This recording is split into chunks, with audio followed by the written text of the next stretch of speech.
TVS centre of control এই বাইকটি আমরা সার্ভিসিং করতেছি, কিন্তু সার্ভিসিং এ যেমন পিছের ব্রেক শু লাগলো, সামনের ব্রেক প্যাড এবং রিয়ার ফিল্টার লাগবে, আর হচ্ছে কার্বোরেটর, আরো অনেক কিছু কাজ আছে।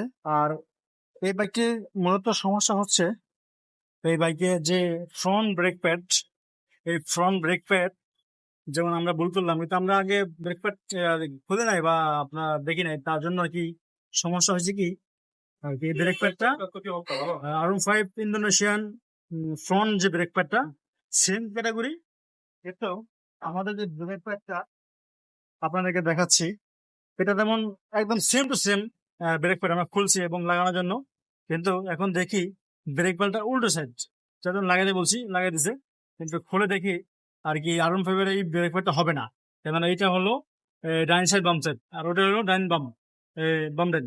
তো এটা হবে না আর কি, উল্টা। আপনারা অনেকে ভুল করবেন না, কেননা এই ব্রেক প্যাডটা আসলেই এটা গুজব, কেননা সেম টু সেম, একদম সেম টু সেম, কিন্তু সমস্যা হচ্ছে এইটা হলো ওই সাইডেরটা আর এটা হলো এই সাইডেরটা। তো এইটা একটা গুজব আর কি, এটা হয় কিছুই না, কিন্তু একই ব্রেক প্যাড। অনেকে দেখলেই প্রথমেই মনে করেন এটা শতভাগ হয়ে যাবে। আর মূলত কথা হচ্ছে আমাদের সার্ভিসিং যে পয়েন্টের যে গাড়ি থাকে, এই গাড়িটাকে রিমুভ করার জন্য আজকে আপনাদেরকে আমি দেখাবো কিভাবে রিমুভ করতে হয়। আর বেসিক্যালি এটা অনেকে দেখায় না, এবং তার জন্য এই দেখেন কি করতে হবে, দুটো সুইচ, রিমুভ সুইচ সমান প্রেস করে ধরবো, এবং ধরলেই আপনার ডালে রিমুভ হয়ে যাবে।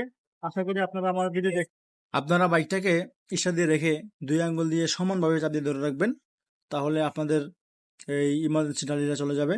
আর অবশ্যই আপনারা আমার ভিডিওকে দেখবেন যে আমি কিন্তু খুব সুন্দরভাবে ভিডিও বানানোর চেষ্টা করি। আর আমার যারা নতুন হেল্পার আছো আমাদের গ্যারেজ লাইনের, তারা আমার এই ভিডিওটা দেখবে, তোমরা কিন্তু অনেক কিছু শিখতে পারবে, কেননা আমি কিন্তু ভিডিও তোমাদের জন্যই বানাই।